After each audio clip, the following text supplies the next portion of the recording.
Thank you, Sheikh.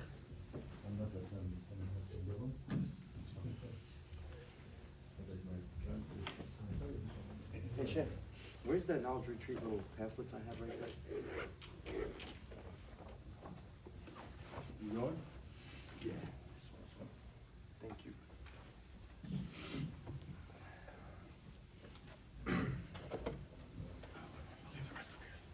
Thank you. Assalamu alaikum wa rahmatullahi wa barakatuh. Real quick, I just wanted to make a quick announcement about the knowledge retreat that's being hosted by Miftah. It's in, we have a bunch of little flyers here. Hamza, can you pass these out? Thank you. There's a QR code to register, and it's in Dallas this year. I attended the one that they hosted last year in Michigan, and you can even ask Imam Abdurrahim. When I came back last year, I was on such a spiritual high. SubhanAllah, it was an amazing event, and I highly recommend you guys to go. A lot of the speakers would be including Imam Umar Sulaiman. A lot of my Qalam teachers are going to be there as well. The Miftah Institute speakers as well are going to be there. A lot of the faces that you see on the Instagram reels with the little nasheed and the humming in the background and things like that, they will be there. It's 4 or 5 days between February 29th and March 4th. It might be a little bit pricey. It's $450, but that includes your lodging, that includes your admissions, that includes breakfast and lunch as well. So definitely highly recommend look into it. It's nothing like Mass ICNA, I will tell you that much. It's definitely more of an intensive where you actually sit there and you learn, and they follow all the Sharia rules and guidelines. So no free-for-alls. Just to put that out there. But it just take it as it is. But Which actually again, different, several institutes. yeah, it's different. Miftah is the main pioneer, but they're in collaboration with Yaqeen, which is Dr. Umar Sulaiman. Qalam Institute, some of my teachers, Mikael Smith and Abdurrahman Murphy. Maghrib Institute, they have Sulaiman Hani showing up. So definitely just look into it, scan the QR code, and I know there's a few people from here in Colorado going bi'idhnillah. So inshallah, if you truly want to learn, this year it's going to be it's a Quran intensive, so you learn a lot about the Quran, how it was revealed, you go through some tafsir of different surahs, and on top of that, they teach you how to develop a connection with the Quran, which is perfect timing for Ramadan, So definitely highly recommend you guys to definitely check it out, inshallah. Do you know any people that are carpooling? No, I think the majority of people are flying out there. But Dallas isn't too far. How far is Dallas? 12 drive? 12 hours? Yeah. We could do it. 16? 12? 12, I did it. Oh, you did 12 hours? Okay, yeah. So definitely, I think a group can carpool. But listen, flights are like $50, bro. I'm not even gonna lie to you. Frontier flights are like $50. You'll be alright. Frontier though? Come on. It is the worst airline, I agree. But Southwest, I believe they're like what, 150-ish right now? Yeah, so if you want to spend the extra money and go with Southwest, you can do that, inshallah. Look into it. Without further ado, let's get started. إن الحمد لله نحمده ونستعينه ونستغفره ونعوذ بالله من شرور أنفسنا ومن سيئات أعمالنا من يهده الله فلا مضل له ومن يضلل فلا هادي له ونشهد أن لا إله إلا الله وحده لا شريك له ونشهد أن محمدا عبده ورسوله يا أيها الذين آمنوا اتقوا الله حق تقاته ولا تموتن إلا وأنتم مسلمون بسم الله الرحمن الرحيم والحمد لله وكفى وسلام على عباده الذي اصطفى خصوصا على سيدنا ورسوله وخاتم الأنبياء وعلى آله الأزكياء وأصحابه الأتقياء أما بعد اللهم إنا نسألك حبك وحب من يحبك وحب عمل يقربنا إلى حبك يا رب العالمين. Oh Allah, we ask for your love and the love of the actions that you love and the love of those whom you love, Ya Rabbil Alameen. Amma ba'd. Welcome back to our 8th session of Solar Compass. It's crazy that we've made it this far. Alhamdulillah. I'm glad to have everybody here showing up on a constant basis. Some weeks, like last week, we had a full house, or 2 weeks ago we had a full house. This week not so much, but there's still barakah. I sense it. MashaAllah, tabarak rahman. Let's recap what we talked about last time for those who missed it. I'm not going to keep recapping the book every single time. But let's recap about what we talked about last week, inshallah. Does anybody want to just raise their hand and guess? It's been 2 weeks, so I don't expect you to remember. But just take a guess of what we talked about last time before I choose on you. Going once, twice. Okay, I'm just gonna assume that you guys are pious beings and you guys like to keep your voices low and don't like to speak up, inshallah. So I will do See it if you for can you. go over the main points, like 1, 2, 3. No, I was gonna give the whole lecture from last time again. Okay. I'm just kidding. I'm gonna go over the main points. I got you. You got Abdul Samad? Add one point. Yes, tell me. You mentioned to not make salah transactional. Yes, to not make salah transactional. We low-key talk about that like almost every lecture, and it's very important. Yes, to not make salah transactional. But just to recap, the main things we focused on, where Imam Al Ghazali mentioned 3 things where he said that how your sincerity kind of takes a journey, right? Where sincerity first a lot of the time starts as a command. It's an amr, right? Where he uses ayat min al-Quran when he says وَمِنَ اللَّيْلِ فَتَهَجُّدْ بِهِ, where sincerity sometimes has to come from a command. Sometimes your parents have to wake you up to pray Fajr.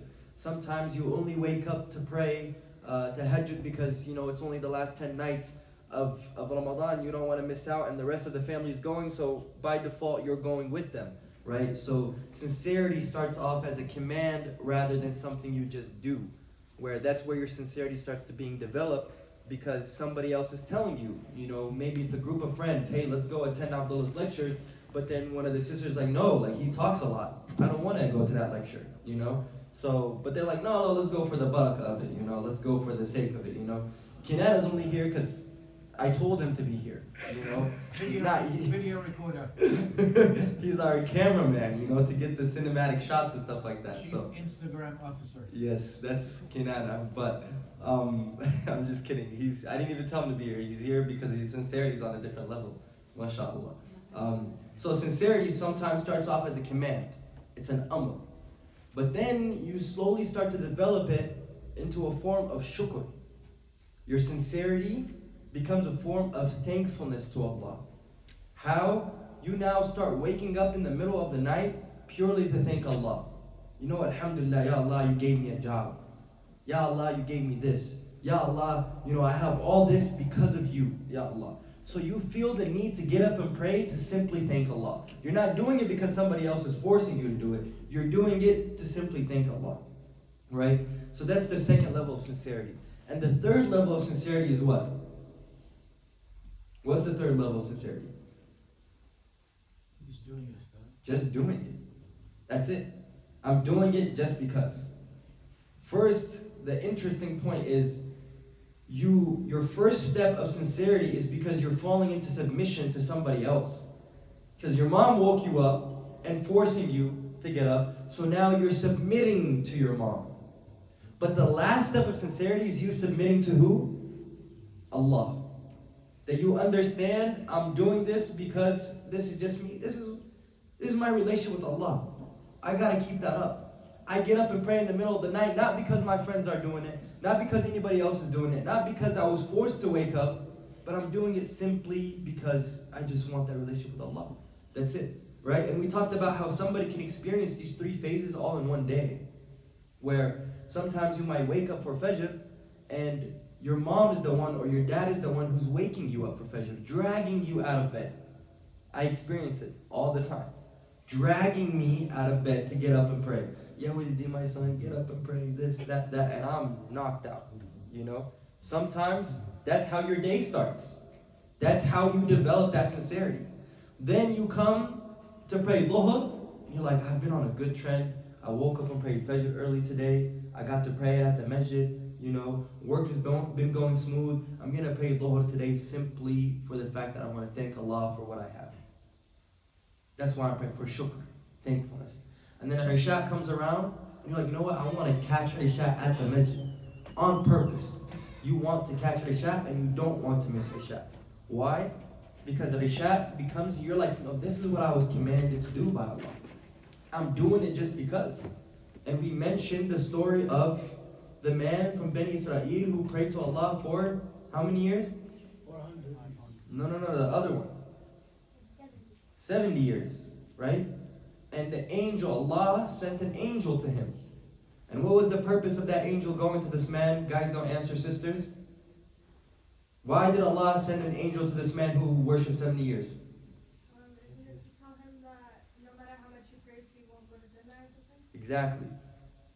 Allah sent an angel to this man to show to his angels how my servants are. But also he wants to see this man's reaction. So this man worshipped day and night for 70 years. Imagine, 70 years you worship Allah, and an angel from Allah comes to you and says, listen bro, 70 years ain't cutting it, you're still going to Jahannam. What do you do? Alright, well, assalamu alaikum, I'm out. Here we go, downtown Denver. Like, what do you do at that point? 70 years and it's still not enough. It's still not enough, right? What did he do? He turned around. I appreciate you, you're done? Okay, Allah. He continued to pray. Why? They asked him once he was done, the angels asked why. Because this man understands. وَمَا خَلَقْتُ الْجِنَّ وَالْإِنسَ إِلَّا لِيَعْبُدُونِ. My only sole purpose of creation was to worship Allah. I'm not worshiping Him for anything else other than the fact that I'm worshiping Him because He deserves to be worshipped. That's it. It's that simple. There's nothing else that can motivate me to worship Him other than that. I don't need it for this. I don't need it for worldly matters. That's the reason, right? So that's the highest level of sincerity that one can reach. That no matter what state they are in your life, they worship Allah. So we talked a lot about sincerity. And then the last thing I want to mention is the hadith of Aisha radiallahu anha, which you can find in Sahih Muslim and Bukhari, where Rasul sallallahu alaihi wasallam used to get up and pray in the middle of the night. And he used to pray so long to the point that his legs, his feet, the soles of his feet would crack, alayhi sallam. He would pray for that long that his feet would start to crack. Swollen. Right? And swollen. But also the narration with the translation mentions crack. Right? Imagine you're standing, you know when you stand on some hardwood or whatever it is, you notice the heels. And we only do it for like an hour and a half or whatever, and you're like, let me put some Vaseline on these, you know. But this man was doing it all night. And Aisha radiallahu anha, she said, Ya Rasulullah, أتصنع هذا وقد غفر لك ما تقدم من ذنبك وما تأخر. You're doing this, you're getting up to pray in the middle of the night, and you're doing this, and you understand and you know that everything that you've done in the past and in the future is made for you. You're the Prophet of Allah. You don't have to worry about nothing, you know. And the reply he has to her, he says, can I not be a thankful slave? How many of us got up to pray for that reason? A lot of us, our motivation for prayer, like the brother mentioned, Abdul Samad, is transactional. But not many of us get up and say, Ya Allah, I'm going to just thank you and I want nothing back. That's it. Right? So that's this hadith, you know, especially when you think about worshiping Allah, should definitely always be in the back of your mind, inshallah. So last time we spoke a lot about Qiyam al-Layl, waking up in the night, praying to strengthen our sincerity and things as such. Now he's going to take a turn. We're about halfway through the book, by the way. Right? Imam Al Ghazali now is about to take a turn. And it seems like the student in this letter had asked Imam Al Ghazali, what is worship? What is ibadah? What is ta'ah? What is obedience? You know? He was asked, these are some of the questions. Now the book doesn't include the full letter. They include the summary of the letter. Right? But there were specific questions that the student asked Imam Al Ghazali, and it appears to be that Imam Al Ghazali is answering these questions in this next session here, or this next section. And then he says, what he starts off with is, let me find it here first. Does anybody so far have a favorite line that they have from this book that just sticks with them? Can anybody share anything? For those who have been attending, I will call on you. Sister Linda, give me a line that just sticks with you. You don't have to say it in Arabic or word for word. I do have a question though, sorry. Yes. About that transaction, about salah being a transaction. I'm not entirely clear. Are you saying that if we do salah because, like for me personally, like I can't imagine not having a way to pause every now and then throughout the day to remember Allah and to remember the blessings we have, but also just as a mindful exercise, like to just pause and do something that is just focused on that. Is that considered still transactional? Definitely not. When I say transactional, I'm referring to the only times we get up to pray is to get good grades. The only time I get up to pray is so Allah can give me a job. You know, I just applied on like 5 different places. You know, I want to make sure that Allah gives me a good one. You know, so that's the only time where I start focusing on praying. I start focusing on reading Quran. During these periods of my life, when I need Him, right? When I truly want, but when everything is going good, I tend to, I'm going to pray Isha at the end of the day. Oh bro, I don't have time to pray all day. I just pray them all 5 when I get home. You know, we're not, but when things are tough, right, we make sure to find a way, even if it means I got to step out to the parking lot, whatever it is, right? So to answer your question, no, those moments aren't. And those moments are actually encouraged. Those moments are needed, where you're like, I need to just step away. The Prophet ﷺ used to do that, right? He used to simply just, when he used to go to the cave, what was the reason of him going to the cave? This was even before Islam was revealed upon him, right? But the whole purpose of him going to the cave is to get away from the people of Mecca and the things they used to do in Mecca, the things he used to see. You have to realize, Mecca is worse of a city back then than any of this world is today. Back then. The Jahili, they used to bury their daughters. Prostitution was on the street like it was nothing. There was homes marked, which meant that married men can go to these homes and do whatever they want with the women of that home. Mecca was at the darkness, the peak of darkness during that time. And people nowadays have to ask, Islam is 1400 years ago. It doesn't compare to what we have today. You don't even know what was happening back then. You don't understand. Like, what does the Prophet have to teach me, bro? What do you mean? Like, you should have seen the stuff that was going on. Right? So he used to just get away from that world and go climb up that mountain. And he used to sit there to just simply reflect and think. Because, I can't do this anymore. All this commotion, I need time. You know? So those moments are definitely desirable to have. And I wouldn't consider those moments transactional moments at all. So that was a great question. But a line that you like from the book. I didn't forget. Let me think about it. Yes. Knowledge without action is nothing. What was that? Knowledge without action. Ooh, that's if you were to summarize the book, that's what you would summarize the book. What did he say? Knowledge without action means Nothing. nothing. Knowledge without action means nothing. Sister, you've attended almost every lecture. I want to hear what you have to say. I mean, it's good reminders. What's something that sticks out with you? I think, and I don't know if I heard from this lecture or another lecture, but the whole, the sincerity of prayer, like, if your du'as don't come true, still have a good relationship with Allah. Yeah, we spoke about that. 100%. Even if you don't see your du'as come true, doesn't mean, okay, Allah didn't accept it, you know. You know, subhanAllah, there's a hadith, I'm going to get to his in just a bit. There's a hadith, subhanAllah, or maybe not a hadith. I believe it was one of the scholars. Maybe it was Ibn Rajab who said this, or maybe Hassan al-Basri. I don't remember exactly who, but they mentioned that all the du'as that you made in this world that didn't get accepted, you'll find them on the day of judgment as good deeds for you. You'll find all these good deeds for you, and you're like, Ya Allah, I didn't work for this. What happened? Well, you remember when you asked me and I didn't give you? It's because I saved it for you on this day. Right? And when you start thinking about that, it also changes your perception of who Allah is. Because if you ask me, and I think everybody would have the same answer, that's fine. If I don't get in this world, that's fine. But as long as I'm guaranteed a good place in the next, khalas, save them all for that next life. You know? So that's a very good point. Yes, Ishaq. Yeah, I was just saying, like, when you were saying, like, with Salah, when you have that, like, intention to, like, what's Salah like when you have that intention just to thank Allah, subhanahu wa ta'ala, like, you know, that he, just to thank him, like, for gratitude, No. that's when you develop, like, more sincerity, when you come, like, Salah, you know, towards that intention. So it just automatically comes naturally.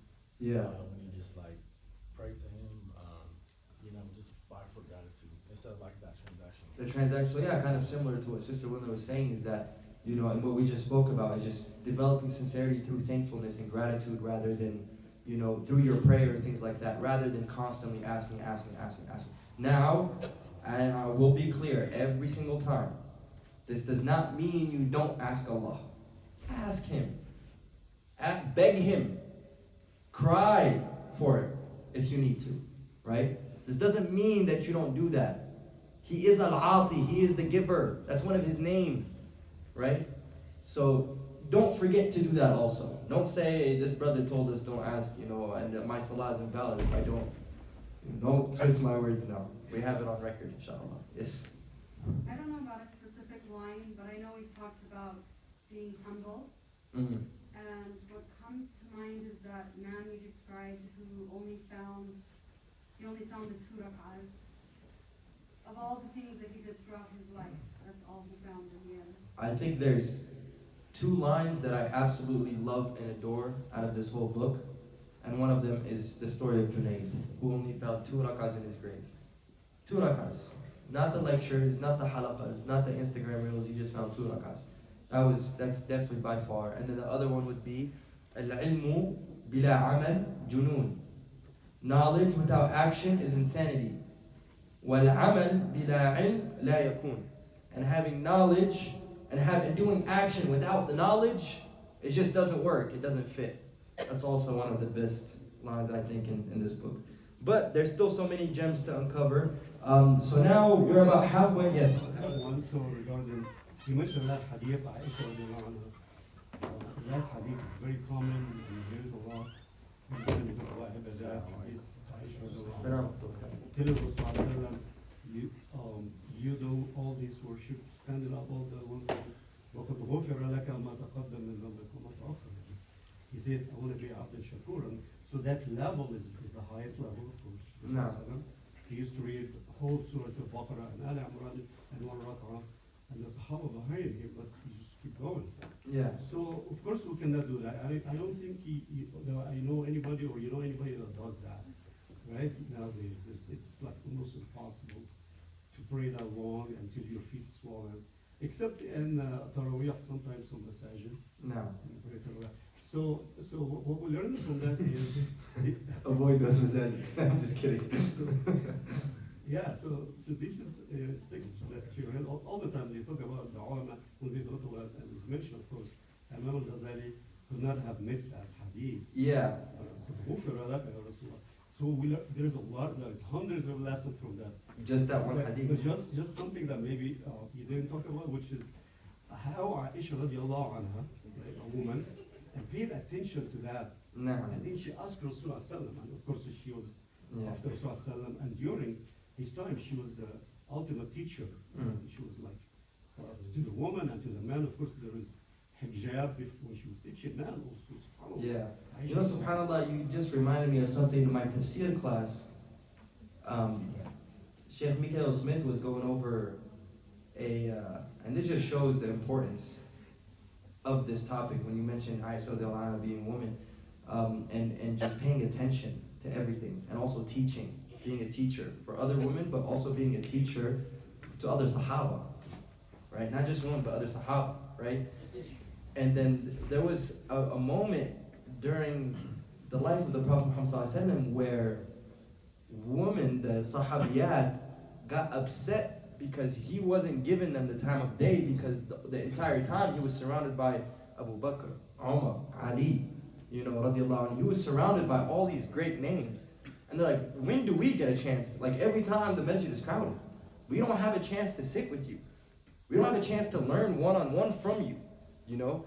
And subhanAllah, the Prophet ﷺ dedicated time weekly, on a weekly basis, to make sure to sit down to have literally a woman's only, a sahabiyat only type of class, you know? And there's many, you know, hadith that correlate with this, right?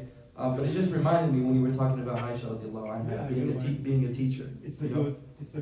good thing when somebody talks to you that don't know about Islam, the Muslim woman in Islamic history. Which is why it's also encouraged when Imam Abdul Rahim says that, you know, there's the sponsorship for a sister to go study. Take advantage of that, because we need that in our community. There's some things that no matter how much brothers talk about, sisters cannot relate to, you know?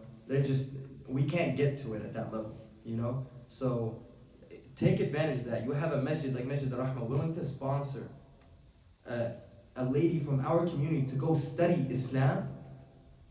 Take advantage of it, you know? And do it, number one, for the sake of Allah, to purely satisfy Allah and please Allah, but also think about your community. And think about all the times you're like, yeah, this brother don't know what he's talking about, so I need to be that person. You know, so think about that, inshallah. Alright, let's get started. Alright, so how does every piece of advice start? Yassine? Put you on the spot. How does every piece of advice start? Yeah, you are ragul. Ya ayyuha alwalad. Ya ayyuha alwalad. Right? So, Ya ayyuha alwalad, we're starting a new piece of advice here. And he says, Ya ayyuha alwalad, خلاصة العلم أن تعلم الطاعة والعبادة ما هي. He says, Ya ayyuha alwalad, the true essence of knowledge and the purpose of knowledge. So we're learning all this stuff. We're gaining all this knowledge. But what's the purpose of this knowledge? The true purpose of this knowledge. He says there's two reasons. The true purpose of this knowledge, he says, أعلم أن الطاعة والعبادة متابعة الشارع في الأوامر والنواهي. He says, know that the true purpose is two reasons. Number one is obedience to Allah. Ta'ah.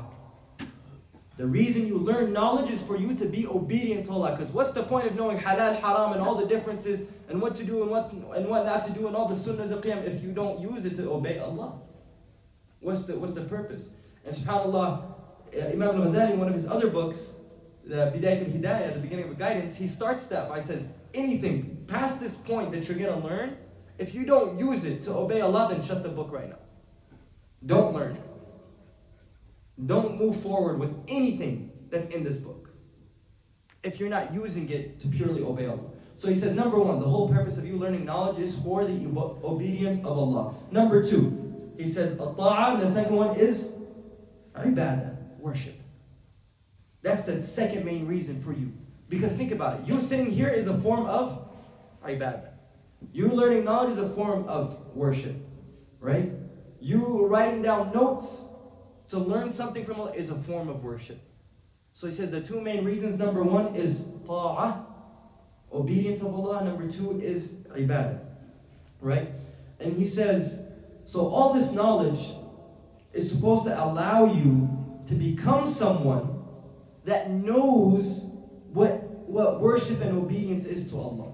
So he explains that next. What is worship and obedience to Allah? Simple. Here's the answer. Worship and obedience to Allah, he says, أن الطاعة والعبادة متابعة الشارع في الأوامر والنواهي. الشارع, what does that sound like? Not Libyans, we say shara, the street. Shari'. What does it sound like? Shara. Sharia. Sharia law. Right? So he says, in order for you to have all this knowledge, and in order for you to understand what obedience and worship to Allah is, right, is the purpose of that, you do that by understanding the permissible of the Sharia and the non-permissible of Sharia. To understand that. But not just understand that, mutaba'a, which means action. Following what's permissible and not permissible. And then he says, you do the action, but he says, بِالْقَوْلِ وَالْفَعْلِ, again, by not just doing it, but also speaking it, saying it, right? That is how you follow that. It means that you know what is pleasing to Allah and what is not pleasing to Allah at any moment. فِي الْأَوَامِرِ وَالنَّوَاهِ. In any moment of your day, you know what's pleasing and not pleasing. Through all your actions. فِي الْأَوَامِرِ. Right? Things that you do. But also, بِالْقَوْلِ وَالْفَعْلِ.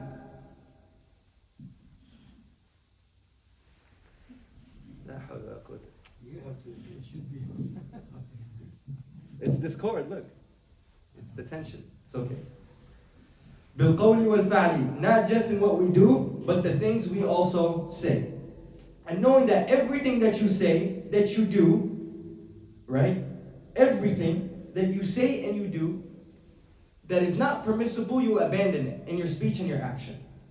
And everything that you say and do need to align with the Sharia. They have to. There's no if, they just have to align. You're gonna slip up, but the moral, the overview is they align. Right? So, and then he says, يعني كل ما تقول وتفعل وتترك يكون باقتداء الشرع. Everything that you do and don't do, and everything that you say and don't say has to align with the Sharia. Right? And then this is this is a nice part. كما لو Oh no, I'm gonna save that for later. Actually, I'm gonna save that for later. That's a good one. Actually, no, let's go over it right now. I can't leave it. It's a good one. I'm gonna forget about it. He says, I told myself earlier when I was writing the lecture, I was like, yeah, I'm gonna save this for the end, but I feel like I just have to go for it. So he says, because we're talking about Sharia and doing good and not good. Doing what's permissible and not permissible. For example, what is one of those things, right? كما لو صمت يوم العيد وأيام التشريق. Fasting on the yom, on the day of Eid. Halal or haram? But I'm doing something good. I'm fasting on a good day. How you gonna tell me it's haram? Who told me it's haram? You just tell me to do it, right? Okay, stop there. Don't continue the conversation. But it's a good thing. I want to fast. I just fasted 30 days and I want to do one more day. And it's the day of Eid. It's a good day. We celebrate it. I want to fast on a good day. Why is it haram? Because you're supposed to feast. But why is it haram? It's against the Sharia. Boom. That's it. That's all I need to know. Not because I'm supposed to eat. That's all I need to know. That's it. He's reached that level, Yassine. No, don't argue with me. Because it's against the Sharia. That's it. Because the Prophet ﷺ told us it is haram, khalas. No arguing. That's it. Even though it's a good thing. And logically it makes sense. To do a good thing on a good day. It makes sense logically. Through our way of thinking and intellect, it makes sense. Or fasting Ayam al-Tashriq. What's Ayam al-Tashriq?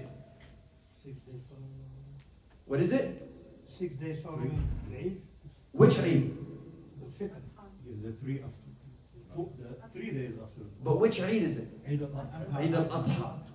Right? Eid al-Adha. Those days after the Eid of sacrifice, right? You can't fast those days.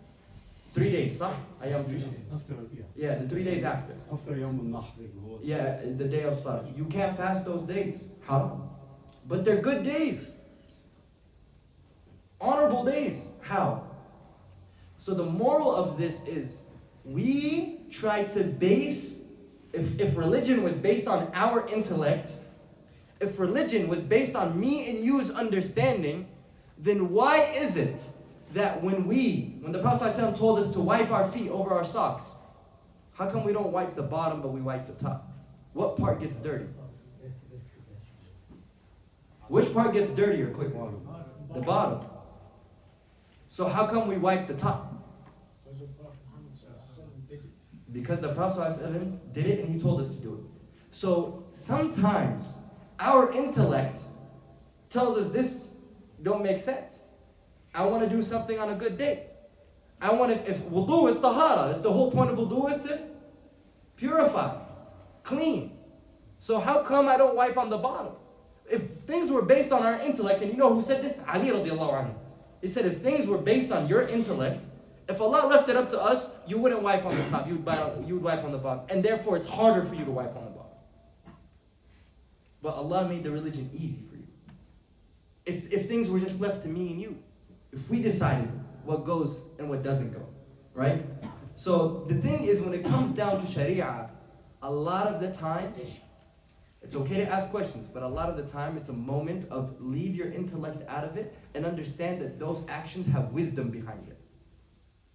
Sometimes it's wisdom you don't know. And one of those things is you have to submit to them. You have to. Some of those things is a wisdom. You can't understand it. It wasn't revealed to us. But it's one of those things where you do have to submit to it. Because let me tell you, if you do fast on that day of Eid, you are considered sinful. You are considered sinful if you fast that day. And it's a good thing, but you're considered sinful. Right? So if we base things, and if we try to develop this religion based on our intellect, it's not going to work out. Which is why you need to develop an understanding and a respect and a submission to the Sharia and to the religion of Allah. You get that? Respect, understanding, and submission to the Sharia of Allah. It's that simple. Once you get to that point, and like I said, doesn't mean you can't ask questions. Doesn't mean if you want to understand a topic you don't understand, doesn't mean you can't ask. Right? But develop that kind of ideology first, and then try to ask. And don't ask me, I don't know. Ask somebody who's reputable. A proper source who has the ilm and the knowledge. A true scholar. Right? So, and the reason why I say this is because a lot of us try to overly figure out things in the deen that you don't need to figure it out. Just do it. A lot of us try to do that a lot. Right?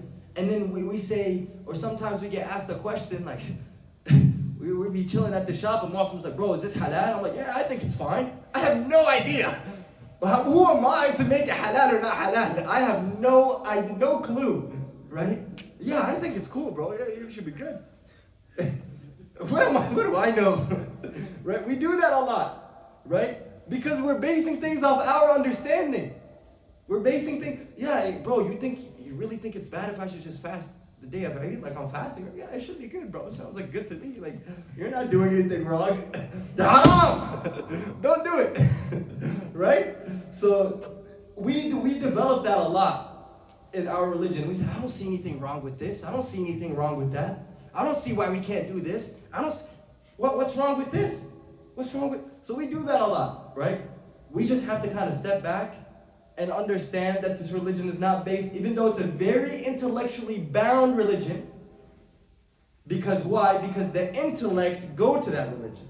The people of intellect follow this religion. Right? Which means it's an intellectually bound religion. But it doesn't mean that this religion was based on our intellect. Right? Those two don't mix. So, just something to consider when you think about, what is ibadah and what is ta'ah? What is obedience of Allah and what is worship of Allah?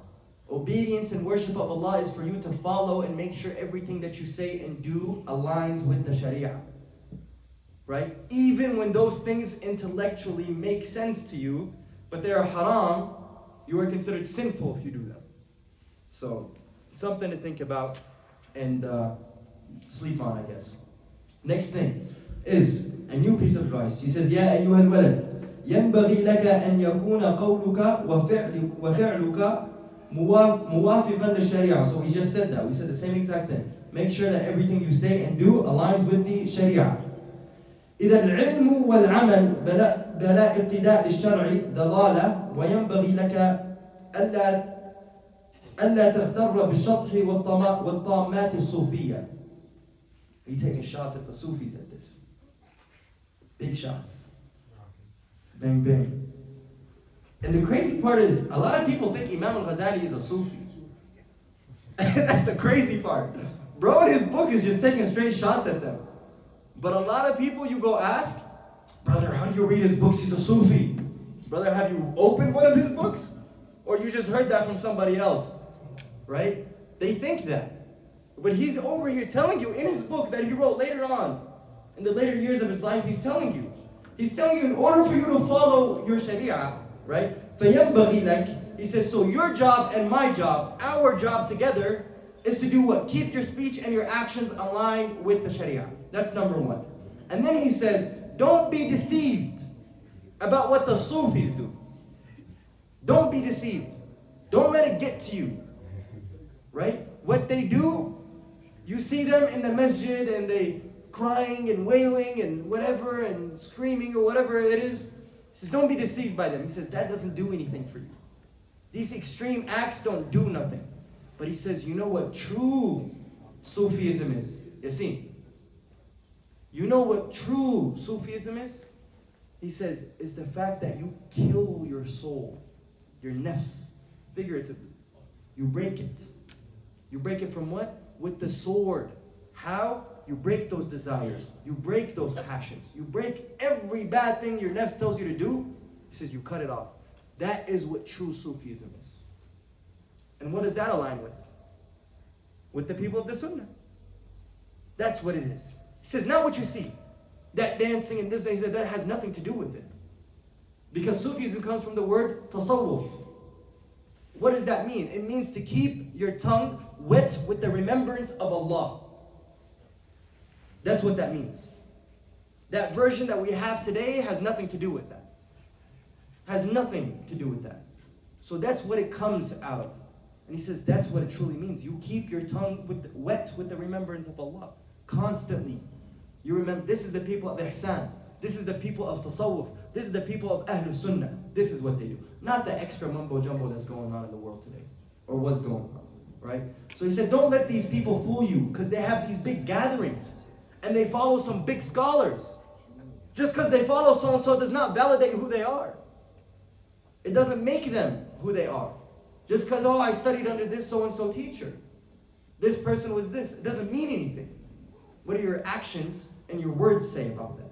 Right? And then he continues on to say, وَاعْلَمْ أَنَّ اللِّسَانَ الْمُطْلَقِ. Well, actually, I'm going to make this backwards. He says, let me read it. وَاعْلَمْ أَنَّ اللِّسَانَ الْمُطْلَقِ وَالْقَلْبُ الْمُطْبَقِ المملوء بالغفلة والشهوة علامة الشقاوة. الشقاوة. What does that mean? That word, the last word, علامة الشقاوة. What does that mean? You're very You said it. Insincere. No. That's a sign that I can't. Sign of shaqawa. What does it mean? Shaqawa means miserable. Miserable. Duress. Unhappy. You're sad. One of the signs of unhappiness, right? And he used this at the end. He says, number one sign of unhappiness is you have al-lisan al-mutlaq, an unrestricted tongue. Nobody's safe. And not just in person, but even on Twitter.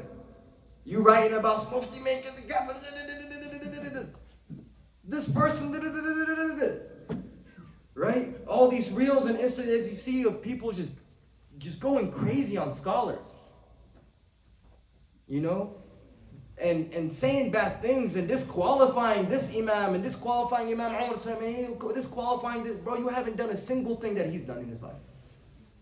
And you're disqualifying these people and you're posting it public and everything like that.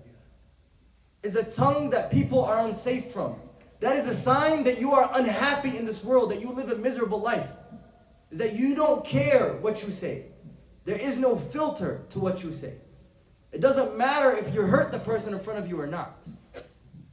You don't consider the words that you're saying. That is a true sign of unhappiness, right?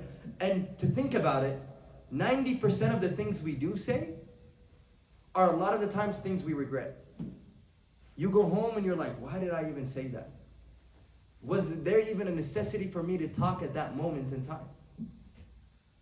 Was there any need for me to talk at that moment in time? So that's the number one sign of unhappiness is an unrestricted tongue. And he says the number two sign of unhappiness is a heart that is closed off. Meaning, you don't feel for others. You're an inconsiderate person.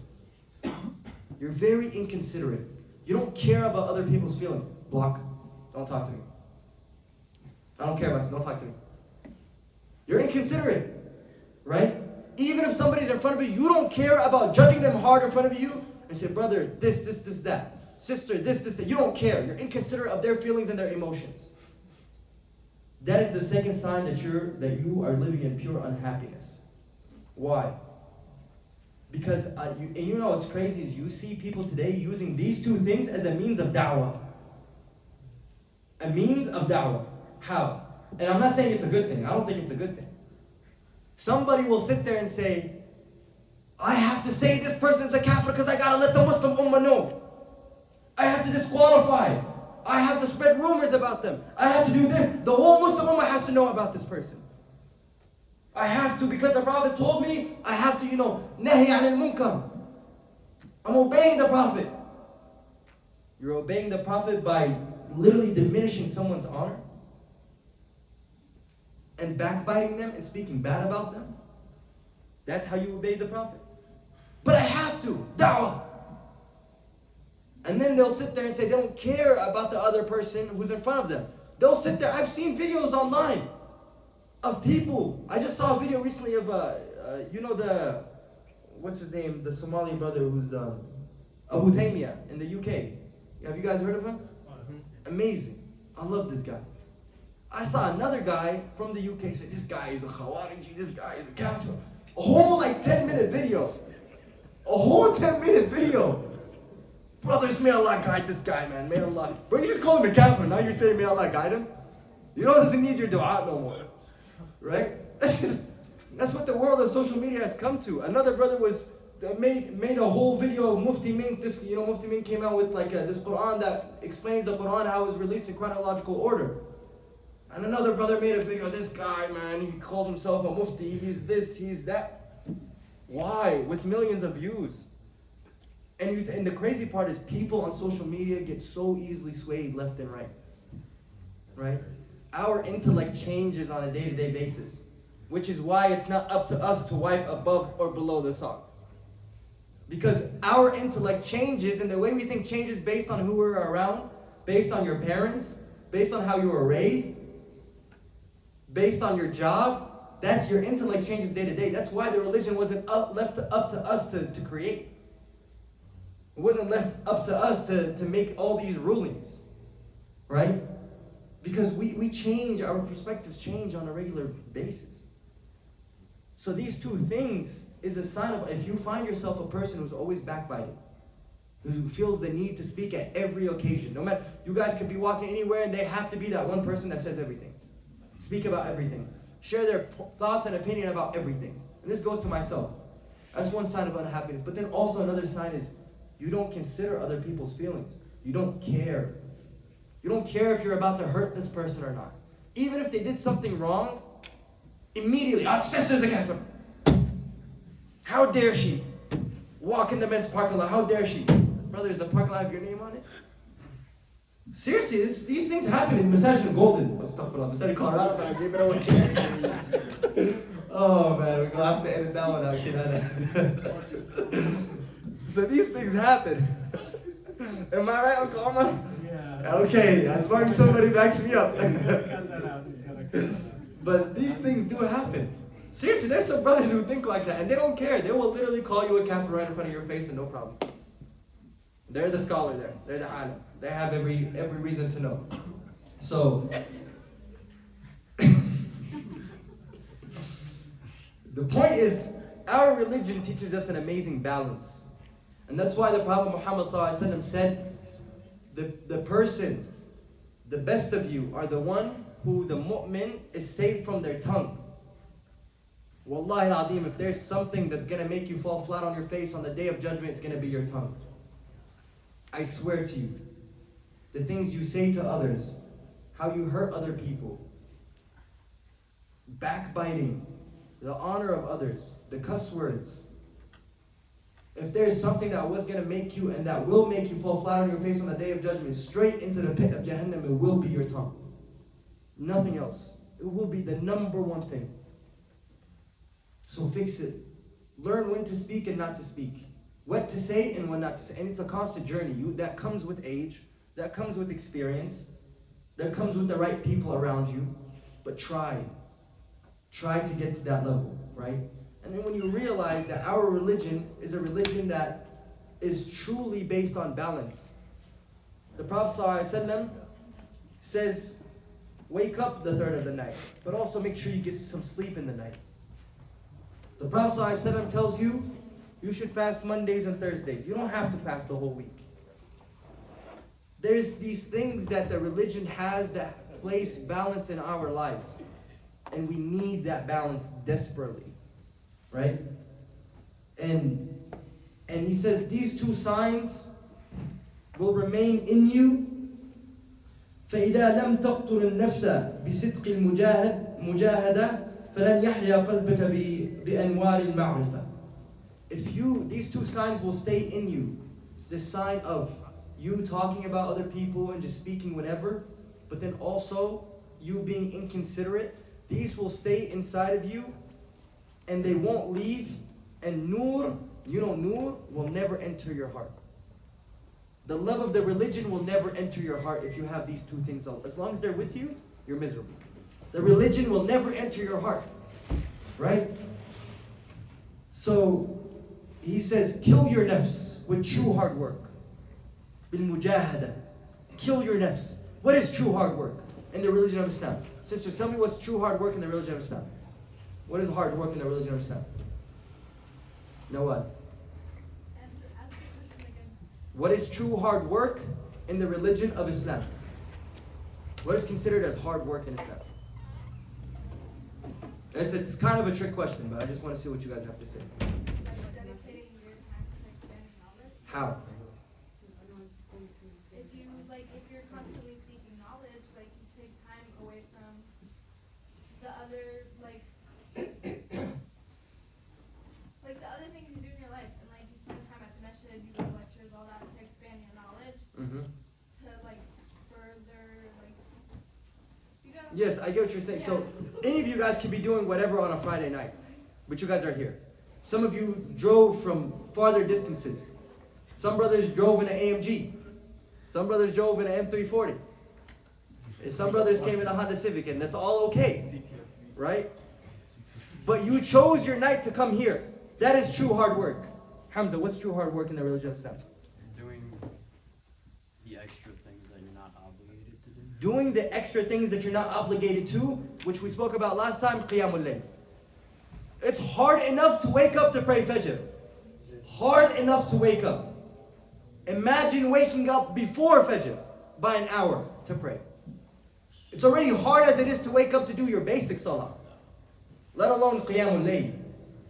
And you know what the convenience, or for some of us, inconvenience of Salat al-Fajr would be? Is that it happens at the deepest part of the night.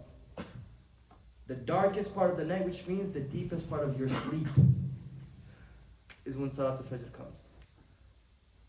And that's the test, is what's the hard work you're willing to put in to get up and pray Salat al-Fajr?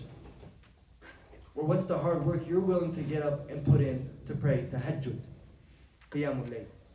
That's hard work. And that's how you kill your nafs. That's how you kill the ego. That's how you become humble. Is those actions that you know you're not obliged to do, but you still do them. Right? And the last thing, if you were to take anything from this lecture today, it would be these next 3 phrases that I'm going to mention. Pull out your phones, pull out your notes, write these down. It's your next Instagram caption on your story. Okay? I'm serious. Are you ready? Okay. Are we ready? Okay, Imam Al Ghazali just walked in. Wait, hold on. Okay, Kenan is getting his camera set up. We gotta wait for that. Let me know when you're ready, Kenan. I just want to record it. Okay.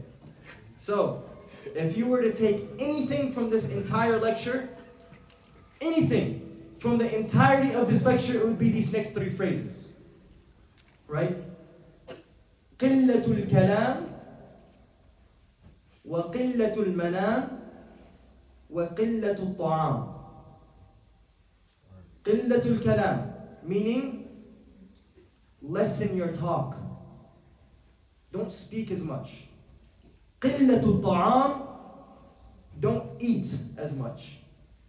قلة المنام, don't sleep as much. What does this mean? This means that when you become a person of qillatul kalam, it means what? You don't regret things that you say. And it avoids you saying bad things also. The less you speak, the less of a chance for you to say something you regret or say something bad. the less you speak.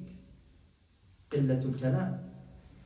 قِلَّةُ الطَّعَامِ means you become a person who fasts more frequently. And you follow the sunnah of the Prophet Muhammad ﷺ, and you don't also overeat. قِلَّةُ الطَّعَامِ. وَقِلَّةُ الْمَنَامِ means you become a person who prays tahajjud frequently. You wake up in the middle of the night to pray. You wake up to get those voluntary acts in. You're not oversleeping. And that is, if you ask anybody who's successful, they're always up 4 or 5 a.m. getting things done. قِلَّةُ الْمَنَامِ. These three things, these are the way of the Salaf. These are the way of the people of the Sunnah. These are the ways, if you really want to get to that next level, practice these things. And it's hard. It's not easy. Especially that first one. قِلَّةُ الْكَلَامِ. Speaking less. It's one of the hardest things to practice. But understand that you save yourself a lot of trouble. But try to practice it. Try to get on these things. But here's the key. Don't be somebody who shouts it out to everybody and says, listen everybody, today I'm practicing قِلَّةُ الْكَلَامِ. I'm not going to speak as much. Don't be that person. Make it so subtle. When I say قِلَّةُ الْكَلَامِ, that also goes hand in hand with texting, social media, DM, all that stuff. It goes hand in hand. قِلَّةُ الْكَلَامِ. Right? But it's something so hard to practice and do. Especially in our day and age. Don't be that person who says, post on, قِلَّةُ الْمَنَامِ, 4:30 a.m. praying tahajjud. Don't do that. Don't post it. Even if it's on your close friends and only certain people see it, don't post it. Okay? Be somebody who does these things so subtly that nobody even notices you're doing these things. Whether you're at work and you get invited out to eat, they don't gotta know you're fasting. Nah, I'm just not hungry. Are you later? Right? You don't gotta let it know. No, I am practicing قِلَّةُ الطَّعَامِ today. I will not go out to eat with you. No. But make it something so subtle. Make these things so subtle that it becomes a part of you. That it becomes who you are. That when people look at you and see you, they identify you with these amazing qualities and traits. They know that. Right? And the Prophet ﷺ was one of those people who embodied these three things. He wasn't somebody who just speaks to just speak. مَا يَنْطِقُ عَنِ الْهَوَىٰ بَلْ هُوَ وَحْيٌ يُوحَىٰ. He didn't just speak to speak. This was all revelation every time he spoke. There was purpose. There was purpose when he spoke. Yeah, always for the good. Right? And then he wasn't a person like Aisha radiallahu anha in the hadith. Oversleeping wasn't a thing. It's known to even make you lazy and counterproductive. Oversleeping wasn't a thing. He would wake up in the middle of the night and he would fast on a regular basis. And even when he wasn't fasting, he wouldn't eat as much. Just as it is.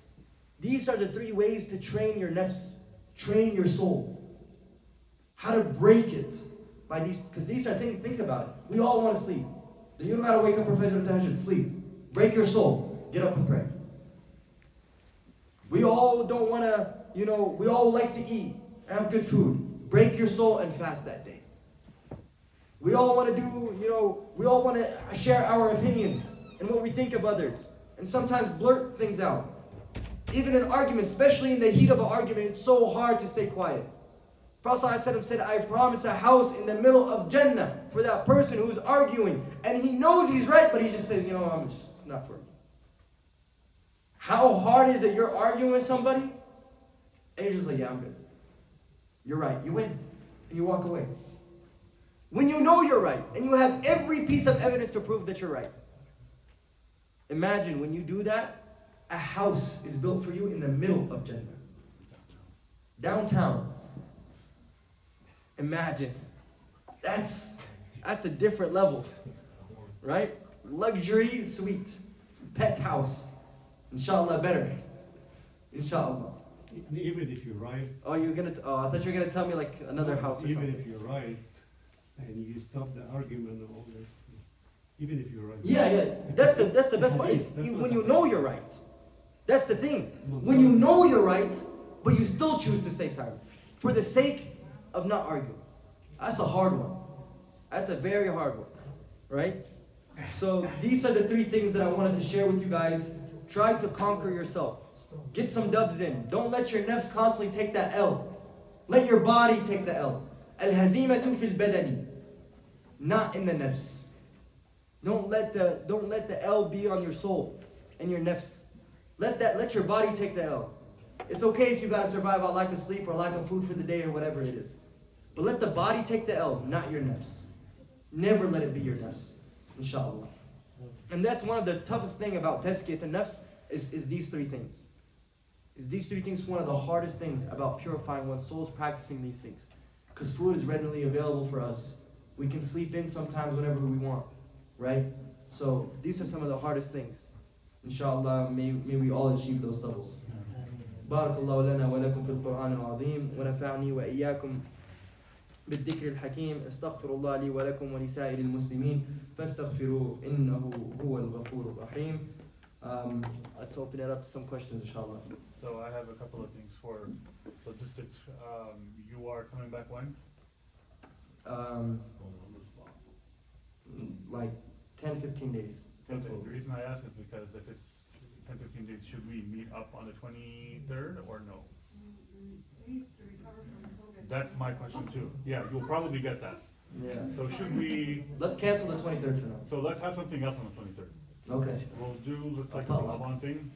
Inshallah, I can do that, or we can just take it off and just wait till Ramadan, or just resume after Ramadan. It'll be a nice opportunity to do something for Ramadan. What do you think? Yeah. Like in preparation. Who's gonna present? Huh? Who's gonna present? He's not here. Virtually. Zoom. Nobody will attend. Virtually. I'm gonna be there. What you talking about? I'm gonna be there. There's two people right here. Where are you going? Inshallah. I'm gonna. Sisters, what do you think? Should we meet on the 23rd? We can have a Ramadan talk. It's gonna be interactive. Yeah. Sure. Khalas, inshallah. Okay, so 2 weeks from now, there is no solar compass. There's a Ramadan crash course. Inshallah. Inshallah. You had a question, correct? Yeah, so the whole Laylatul Qadr, so like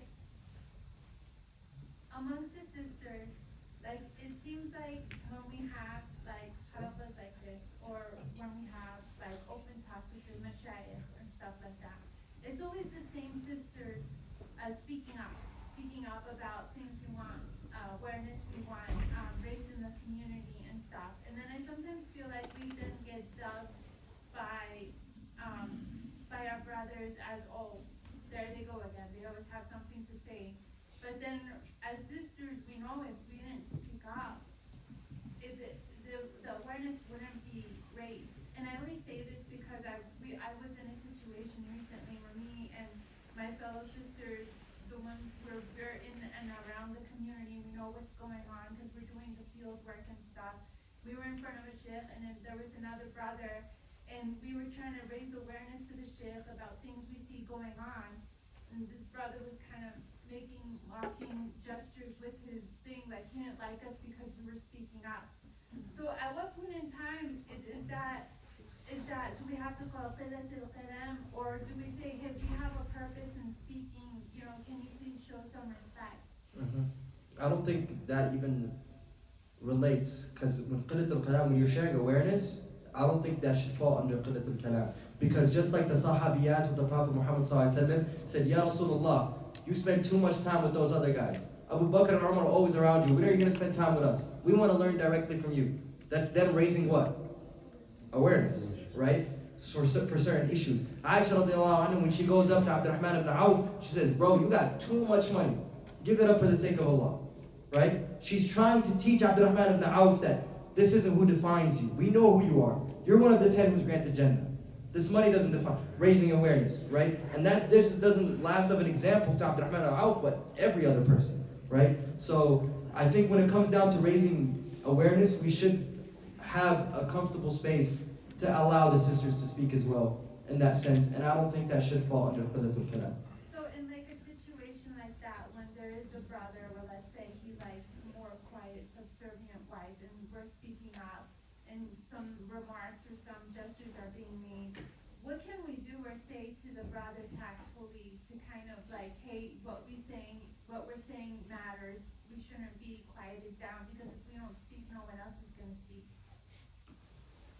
So we have to understand what's going on, right? Like if there is abuse or something like that where the brother's, hurting his wife, Allah.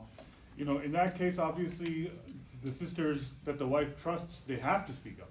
They have to do their part to ensure that the brother's trying to be a husband that is following the teachings of Rasulullah. If it's a private matter that's really not containing abuse, but if the wife still needs help and if she still feels that communicating with sisters is the only way, then yes.